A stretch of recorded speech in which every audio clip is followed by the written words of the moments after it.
everybody? Welcome back to another episode of the JT Sports Podcast. I'm your host, JT.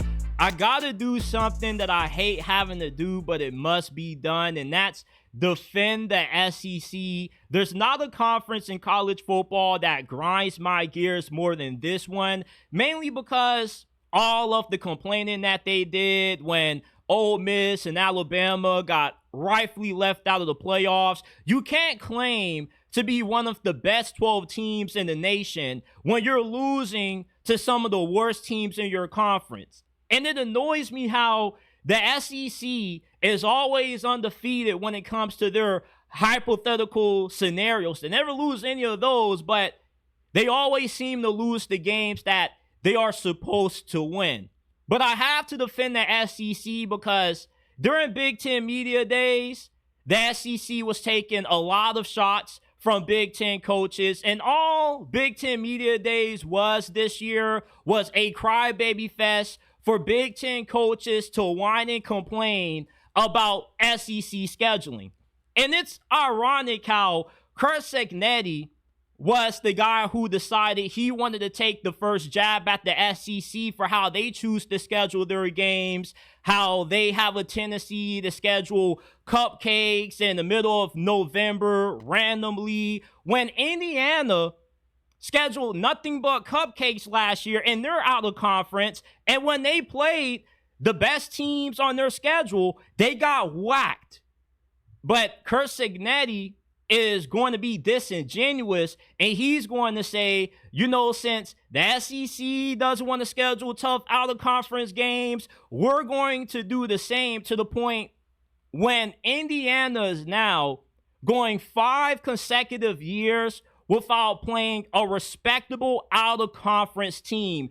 It won't be until 2030 when Indiana actually plays a good out-of-conference opponent, that being Notre Dame, which is absolutely disgraceful because out of all the teams that made it to the playoffs last year, Indiana had the weakest strength of schedule of them all. But he's going to take shots at the SEC. And then the head coach of Washington, Jedd Fisch, he wanted to piggyback off of Kurt Cignetti, thinking that he was making a good point of saying, with how tough the Big Ten is, we don't really see the point in scheduling a bunch of tough out-of-conference games. Look, say what you want to about the SEC scheduling being kind of cupcake at times, but one thing about the SEC is that no team in this conference is ducking the smoke. Texas has to go on the road and play Ohio State. LSU is going on the road to Death Valley to play Clemson.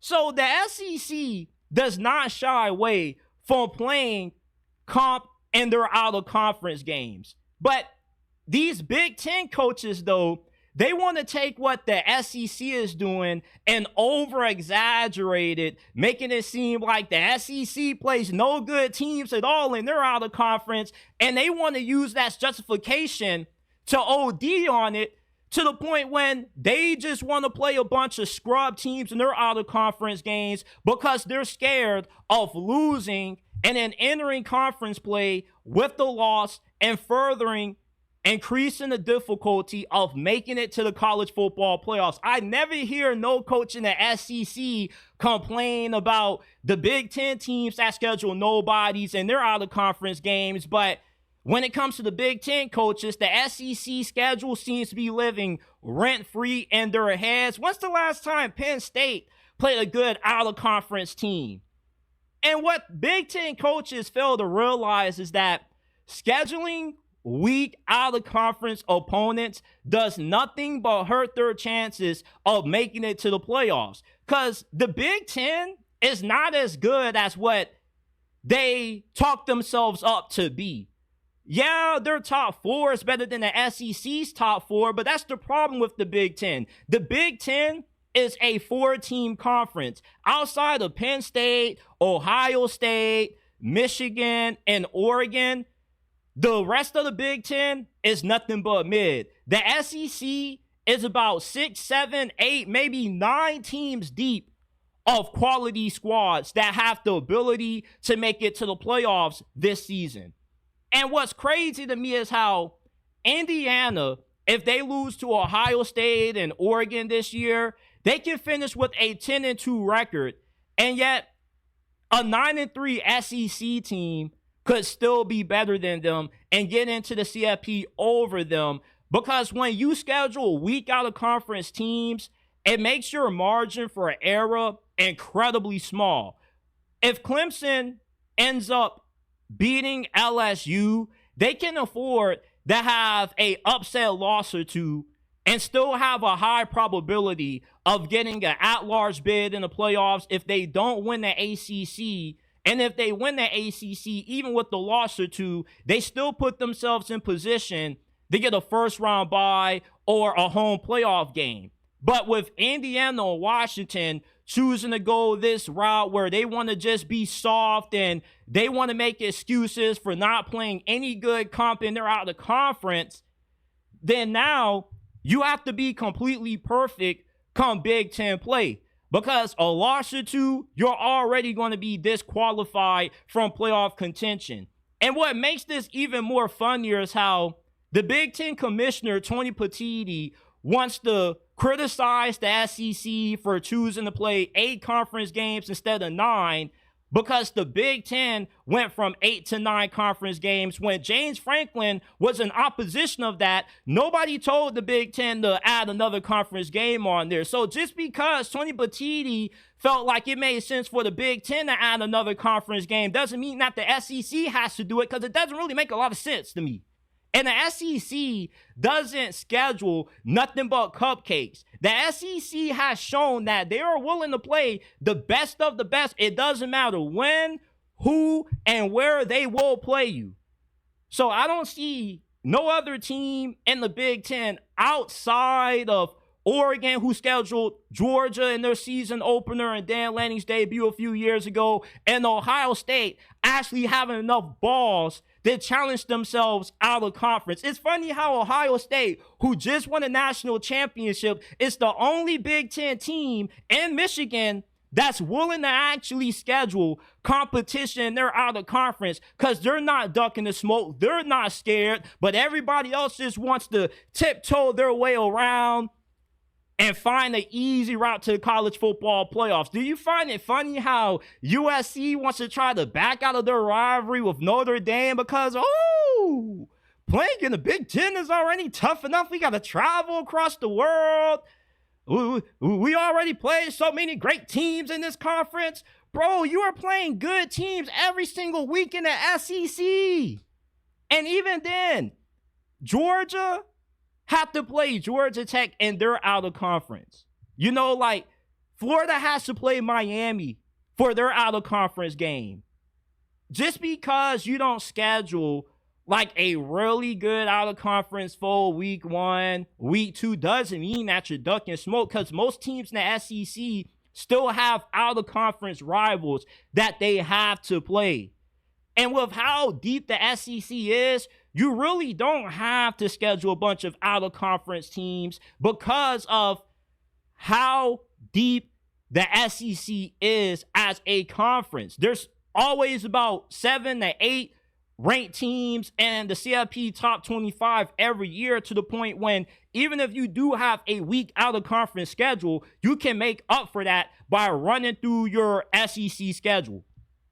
The Big Ten, on the other hand, though, when you only play 4 teams that are legitimately good every single year, and it's the same ones, it's been this way for the past 2 decades, then you kind of do have to schedule some good out-of-conference teams. So when Washington and Indiana go 10-2 and they get left out of the playoffs, we're going to go back to these comments that Kurt Cignetti and Jetfish made, and we're going to laugh at them, because this is the downside of wanting to be scary and not wanting to schedule tough out-of-conference games, because you want to try to take what the SEC is doing, over-exaggerate it, and then give yourself an easier path to the playoffs, trying to use what the SEC does as an excuse, when the SEC actually does schedule respectable Power 4 teams. Like Auburn is playing Baylor. You know, the week 1 SEC slate is absolutely loaded. Week 2 is going to be loaded as well. The SEC ain't ducking the smoke, unlike a lot of teams in the Big Ten are. The perception that Miami football will suck forever, the U is never going to be back, frustrates the hell out of me, because based off this logic, Texas shouldn't be as good as what they've been over the past 3 years when they've made it to the semifinals of the college football playoffs. Because remember, at one point, they were one of the most dominant programs in all of college football. Then they had a stretch when they made a bunch of bad hires and they were irrelevant in terms of the national championship conversation, and all of a sudden they hire Steve Sarkisian, and look where they are now, a favorite to win it all. Miami has too many resources. They are located in too rich of a recruiting hotbed to never again be able to compete for a national championship. If you are one of the people that scream out every time Miami fan expects for their squad to be good, that you're overrating the Canes like always, you're being incredibly disingenuous. Miami fans, I am one, have a reason to be optimistic about their team every year. Because if we're being honest, Miami has been just as good, if not more talented, than what Clemson has been in this conference for the past half a decade. But what has held Miami back from winning the ACC is that they whiffed on a bunch of head coaching hires, and they haven't really been able to get their ducks in a row when it comes to recruiting and NIL until recently. From a talent standpoint, Miami has already shown the potential to win this conference when they went to the ACC championship in their second season under Mark Richt and lost to Clemson. The issue that holds Miami back is coaching. When Miami finds the right head coach, and maybe Mario Cristobal is that guy, Miami will be back in the national championship conversation. Folks that hate on Miami and have the perception that the U is going to be down forever seem to overlook how easy it can be for Miami to be right back dominating college football like what they were during the 90s, the 80s, and the early start of the 2000s.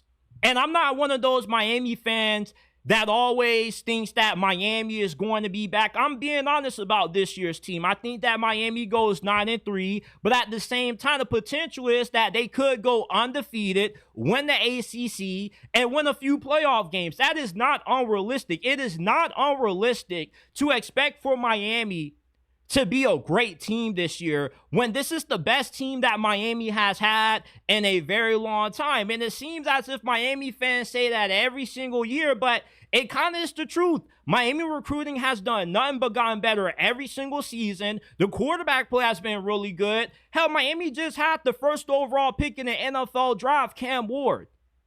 Miami has the talent to compete. It's just the coaching that has held this team back. And that's the same situation for a bunch of other former blue blood programs like Nebraska, USC, Florida, who have been down for a while. It's not as if they don't have the talent to compete, but it's the problem with them being able to hire the right coaches.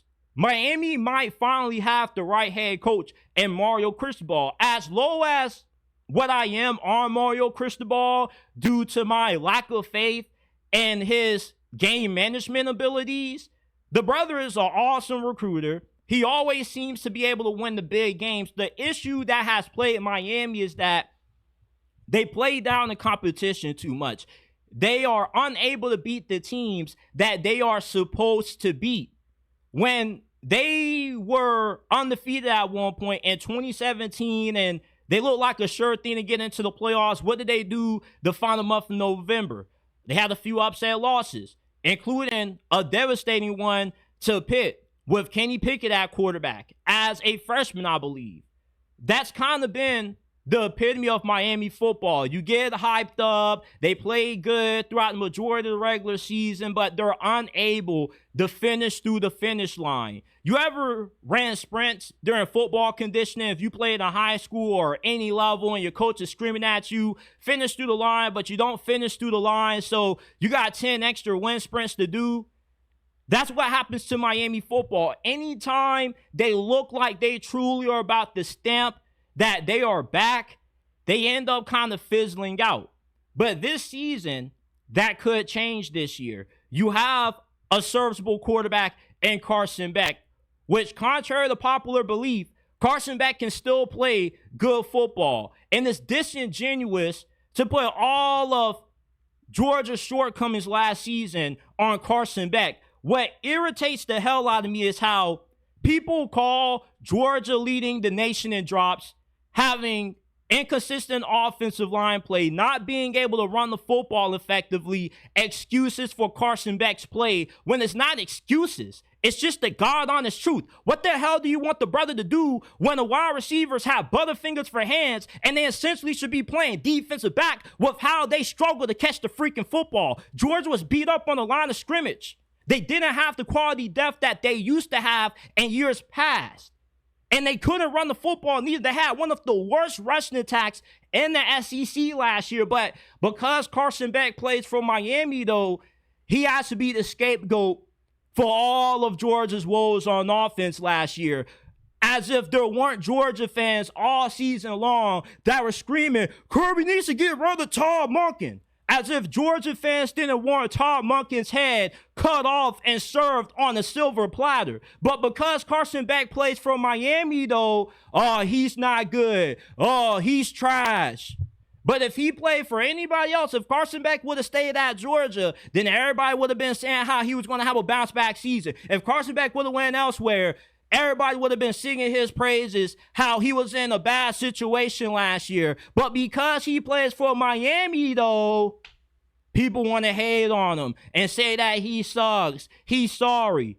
Carson Beck is going to bounce back this year. Miami has one of the best offensive lines in college football with a really good crop of wide receivers. And Mario Cristobal spent that bag in the transfer portal to bring in a loaded portal class with really good defensive backs, which was the Achilles heel of Miami's defense last year, the secondary been unable to stop a nosebleed. Everything that went wrong for Miami last year has somewhat been corrected. The only thing that could stop Miami from winning their first ACC title this year is Mario Cristobal, just like how it's been the last 2 decades with the cycle of coaches that they've been through. They just can't get the right head coach down there in Coral Gables. But if they finally have the right guy and Mario Cristobal, Miami can easily be back. It's not delusional or unrealistic to believe that Miami is finally going to be back every single season when the talent is always there for that to happen. It's just that the coaching hasn't been there. But you can't expect for a program like Miami, in the location that they are in, with the amount of resources and NIL money that they have available, to continue to suck forever. That's just not going to happen.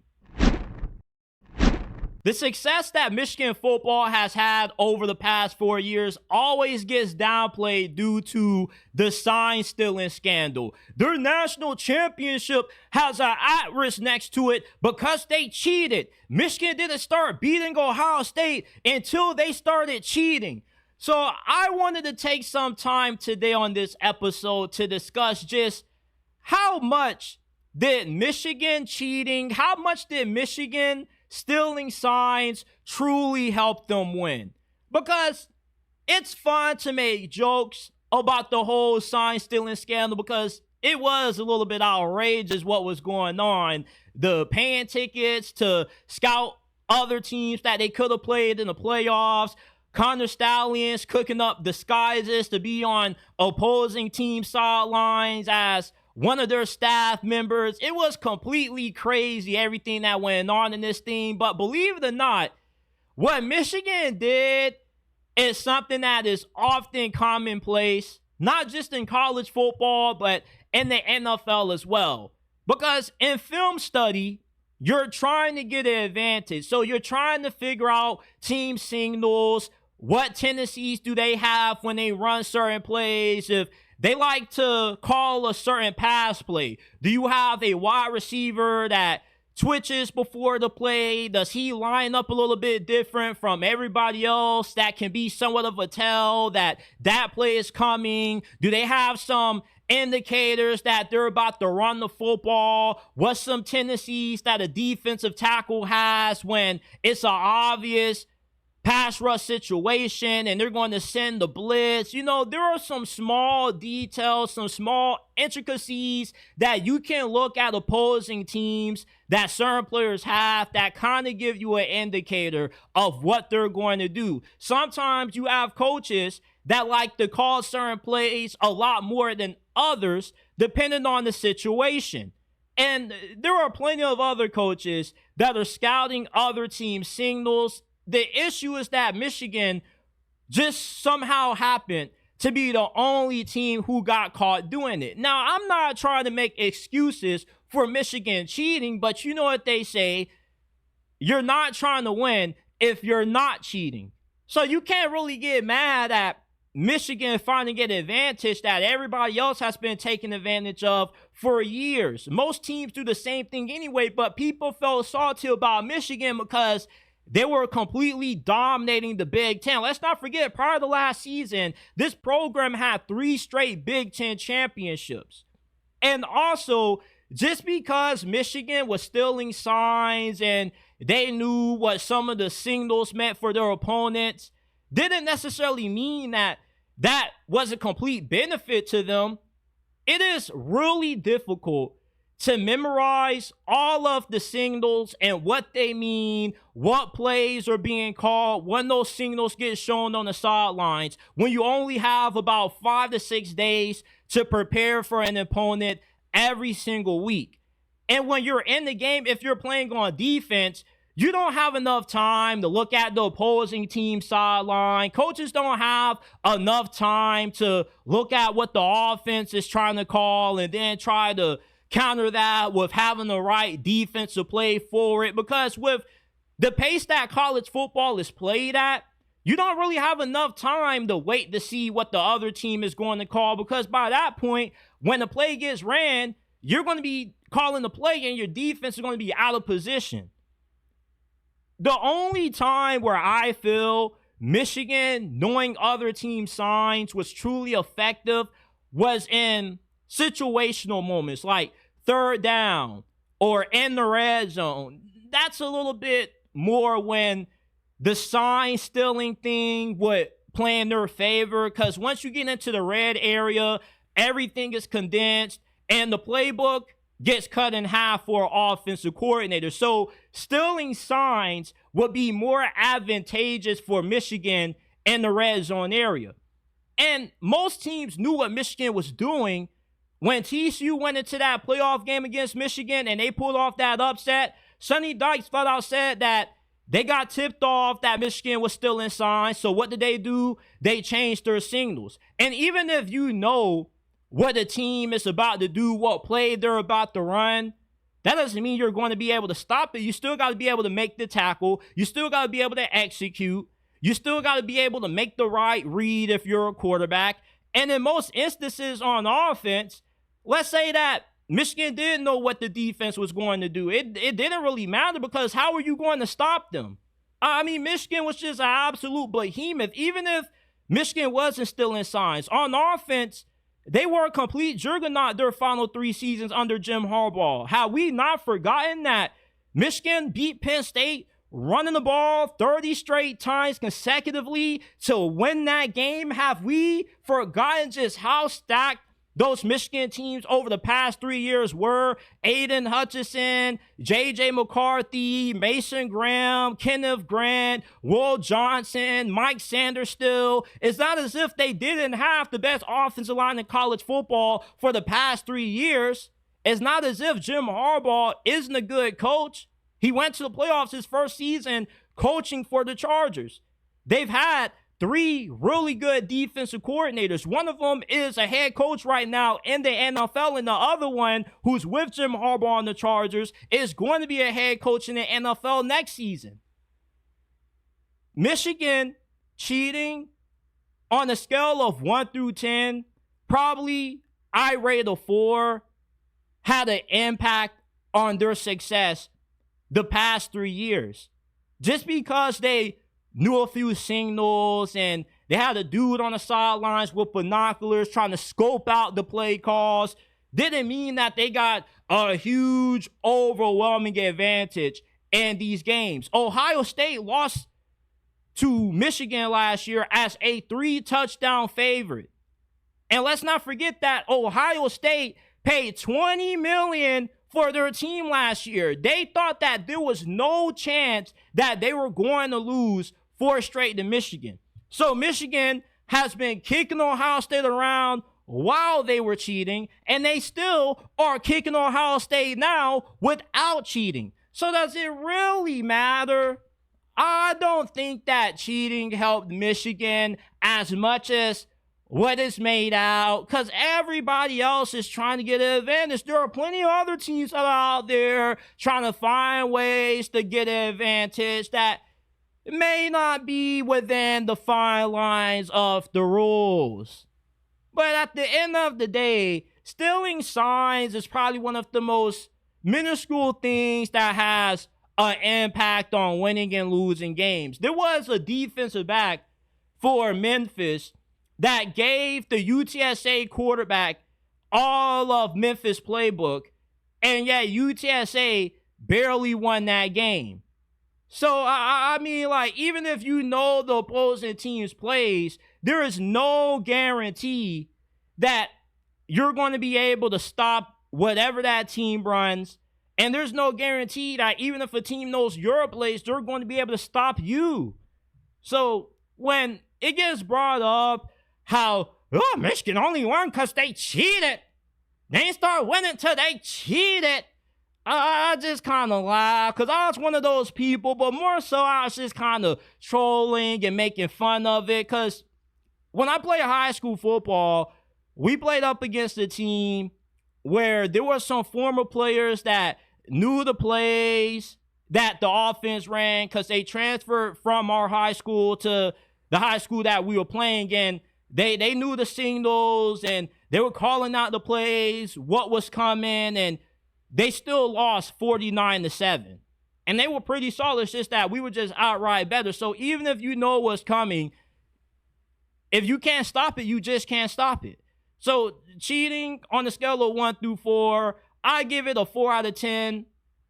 Impact of it really helping Michigan. I think that the whole sign stealing thing is kind of a little bit played out by now, and folks just try to use it to knock down the success that Michigan has had over the past 4 years.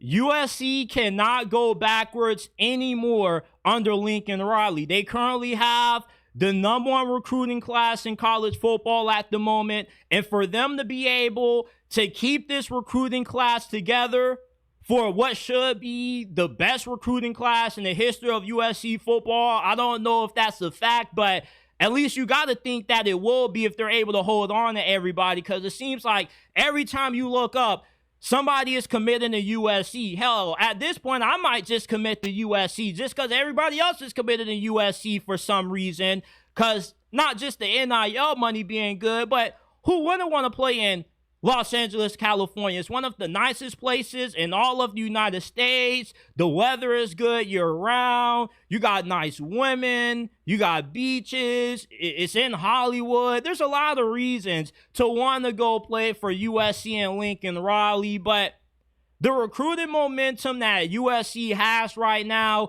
can quickly be derailed if we see this nasty trend that this program has been going through under Lincoln Riley, where in year 1 under him, they won 11 games. Year 2, they won 8. Last year, they only won 7. This year, if we see further regression in the win column from the Trojans under Lincoln Riley, you got to start asking the question, is it time to cut bait? And yes, he does have a huge buyout, but with the amount of money that USC has, that they've been dropping in recruiting, the money really doesn't matter. We saw Texas A&M buy out Jimbo Fisher.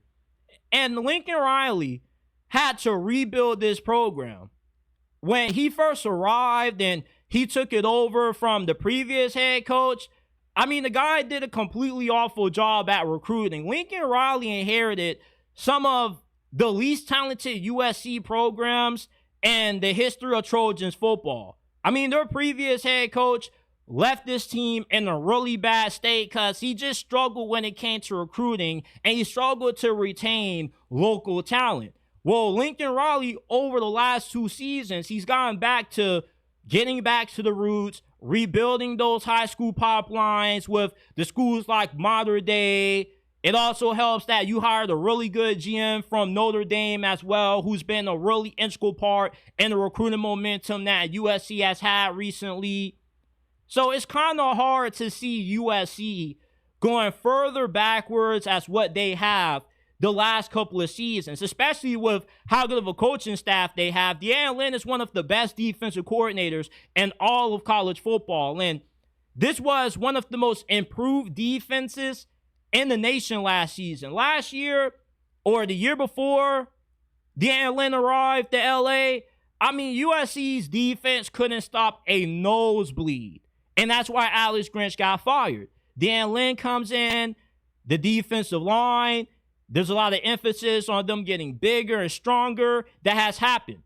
And this season, you're going to see the biggest defensive line that USC has probably had under Lincoln Riley, and a bunch of guys that are incredibly athletic that can move. Look out for Cameron Fountain to have a breakout season. The secondary should be a lot better as well. The offensive line should be really decent. Now, they did lose a few crucial guys to the NFL and to the transfer portal, but I think that Lincoln Riley has that offensive line up to snuff. We know that receiver is always good, and Javen Maava is one of the best kept secrets in the Big Ten this year. I believe that he's going to be a lot better than what's expected. The only issue that Jaden Maava had last season is that he just struggled to take care of the football at times, but there were a few games that USC could have won, even in spite of all of the turnovers that Jaden Maava have. And you're not always what your record says you are. USC,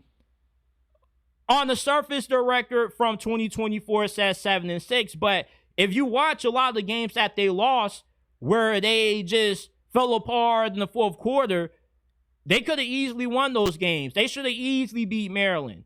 They could have easily hung on to beat Michigan, but Michigan just gave them a rude awakening into the Big Ten with the cycle ground and pound that they had. I've never seen a team in my life engineer a 2-minute game-winning drive just straight running the football. That was Lincoln Riley's welcome to the Big Ten moment, but Lincoln Riley learned, and he's a smart coach. He's a smart guy.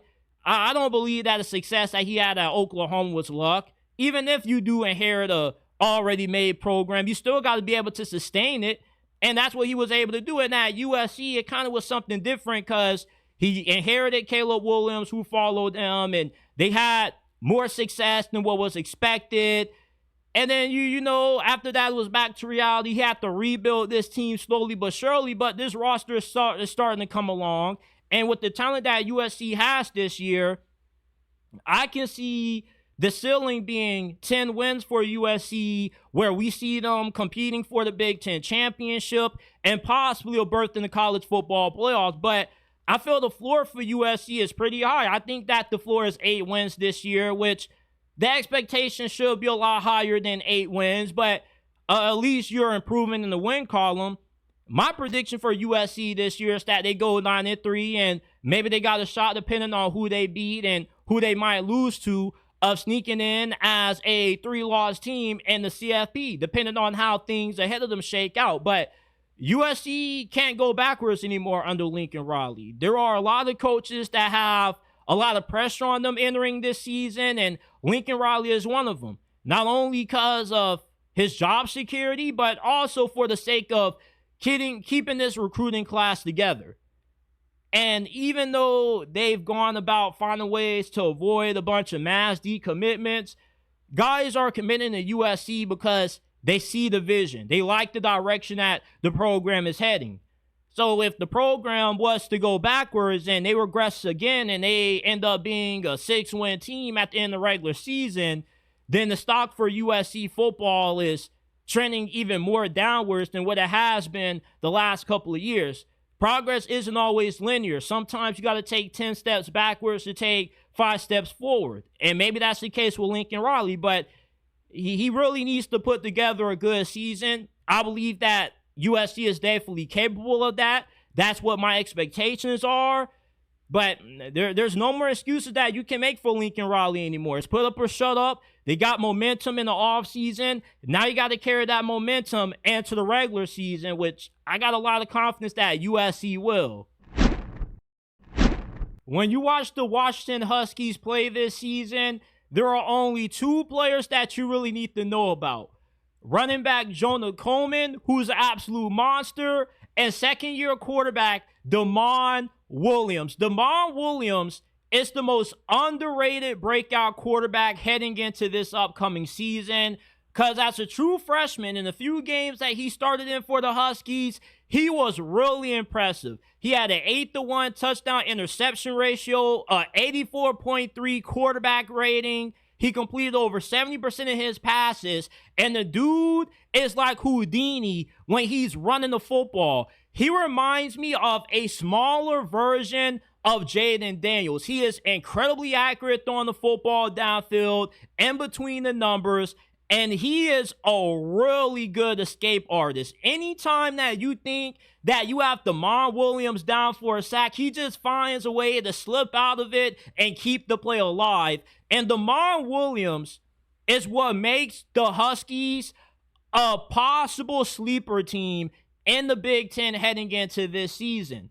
Jeff Fish has a great eye for spotting talent, especially when it comes to smaller quarterbacks. Remember, he struck gold on Noah Fafita, and we saw how Noah Fafita just completely unraveled last season with Jeff Fish being gone. Damon Williams is in the hands of one of the better offensive minds in college football, and he has the possibility of being a Heisman finalist this year. This is the kind of ability that Damon Williams has. He is one of those players that when he gets hot, he can completely take over a game. In Washington, they may not be as talented as some of the better teams in the Big Ten going into this year, like Illinois, Michigan, OSU, Penn State, and Oregon. But when you have a quarterback that has this kind of mobility and has the kind of accuracy and precision throwing the ball that Damon Williams has, he can elevate the entirety of a team. And when you got that monster Jonah Coleman in the backfield too, defenses also have to game plan around him as well. And Washington is no slouch. They got really good receivers. The only issue is that you don't know how good the offensive line is going to be, but Damon Williams can make up for that.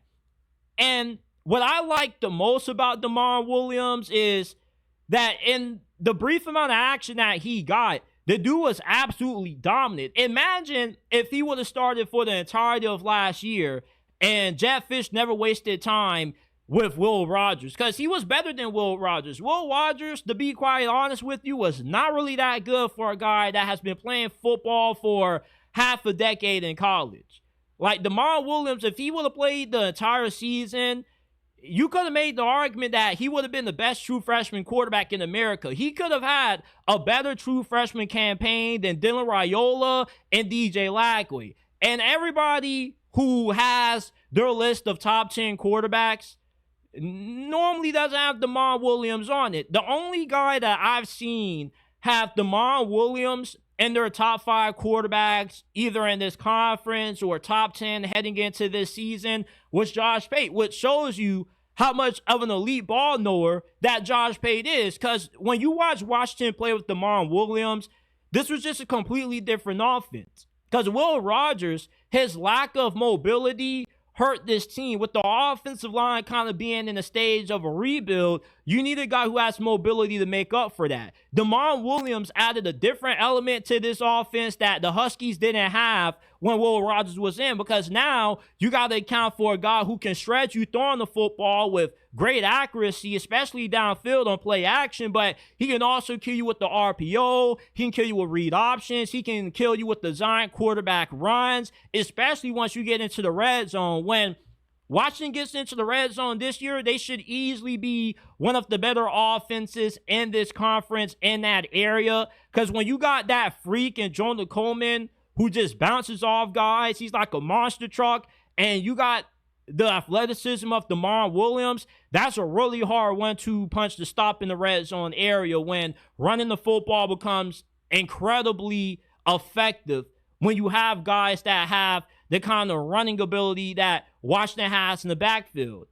So with Washington starting Damon Williams this year, he's going to assault Big Ten defenses, because with what I saw and the brief amount of action that he played, 8 touchdowns, 1 interception, I don't understand why he is not getting more attention, because I was really surprised with how well this kid was playing last season as a freshman. When he followed Jedd Fisch from Arizona to Washington, it had to be something special about him, because Jedd Fisch could have brought that entire Arizona team if he wanted to, along with the recruits, but he only brought it with him a few set amount of guys. So that shows you how much he believes in Damon Williams. And when Damon Williams ends up reaching his potential this season, he could easily take the title of the best quarterback in the Big Ten by the end of this season. Personally, to be honest with you, I would take Damon Williams right now over Drew Aller and Luke Altmaier.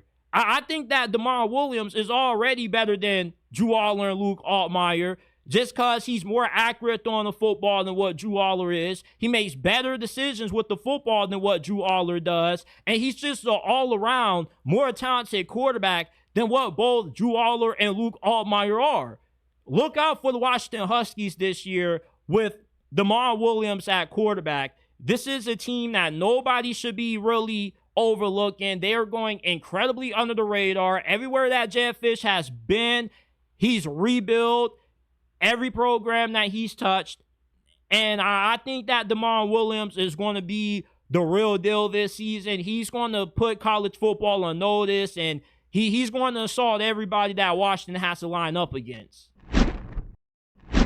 Deion Sanders' health should worry Colorado, not just for this upcoming season, but for the future as well, because he's missed a large chunk of Colorado's offseason activities due to these health issues, which probably are stemming from the blood clots that forced him to have to get 2 of his toes amputated.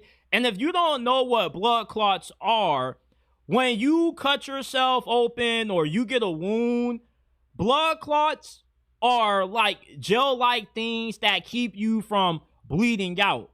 And what makes blood clots dangerous is that they can pop up in the wrong places, like in your brain, your lungs, and they can have life-threatening repercussions on your long-term health. Like they can cause strokes, they can give you complications breathing, possible heart attacks, which is what makes the health of Deion Sanders so concerning for the future of Colorado football, because we don't know just how long Deion Sanders is going to be able to coach with these blood clot issues. And these can be triggered by making long flights across the country, long car rides. The stress from coaching also can make these issues a lot worse as well.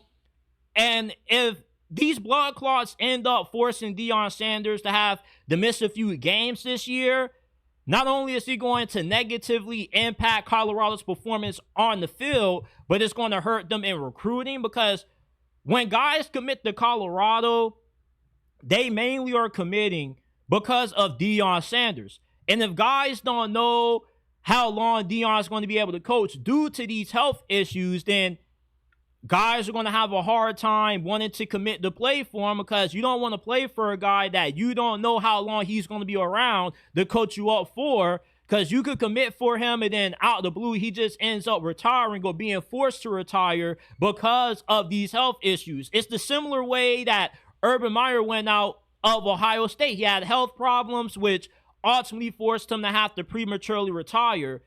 And with Deion right now, you don't really know. Now, he's saying that he is recovering. He, in a recent appearance on Well Off, he said that he's not fully 100% yet, and he's expected to make a public announcement on his health and how that's going to impact his availability for this upcoming season. But as a Deion Sanders fan right now, I am really concerned about his health, not only because I care about him as a person, but I want to see Deion Sanders do big things at Colorado. And if he has to miss a little bit of time throughout the season spontaneously because of these health issues, then it's going to put a fork in all of the goals that Colorado has for this season. Because talent-wise, I think that Colorado is the best that they've been since Deion Sanders arrived in Boulder. Despite losing both Shedeur and Travis Hunter, they should be a more complete team.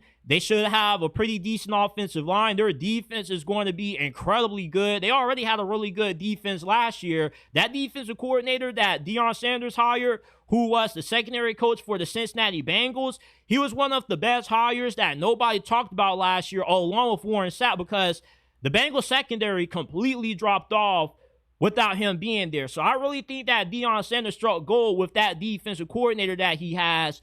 And I feel that Colorado is a really good team with him on the sidelines. But if these blood clots keep popping up and keep being problematic for Deion Sanders, he might not last no more than 2-3 years, and maybe he has to retire. Maybe he gets forced to have to retire early. And I don't think any of us want that to happen, but this definitely is a conversation that has to be had, because with these health scares, it is a little bit concerning, because this isn't the first time that this issue has caught up with Deion Sanders. When he first arrived to Boulder, he had to miss Pac-12 media days because of these health issues. So this isn't the first time that these blood clots have gotten the best of Deion Sanders. I'm hoping that he can shake back and make a full recovery, and he doesn't have to miss any time at all this season. I'm praying for him, and I'm hoping that we can see Coach Prime on the sidelines for the entirety of this season, because if he is, then Colorado should be in the mix to win a Big 12 this year. The only thing that can really hold back Colorado from improving off the season that they had in 2024 when they won 9 games is the current health issues that Deion Sanders is currently facing. So make sure that you keep Deion Sanders in your prayers, even if you're not into that stuff. Just pray for Deion Sanders, because I don't think any of us want to see Coach Prime have to hang it up earlier than what he should.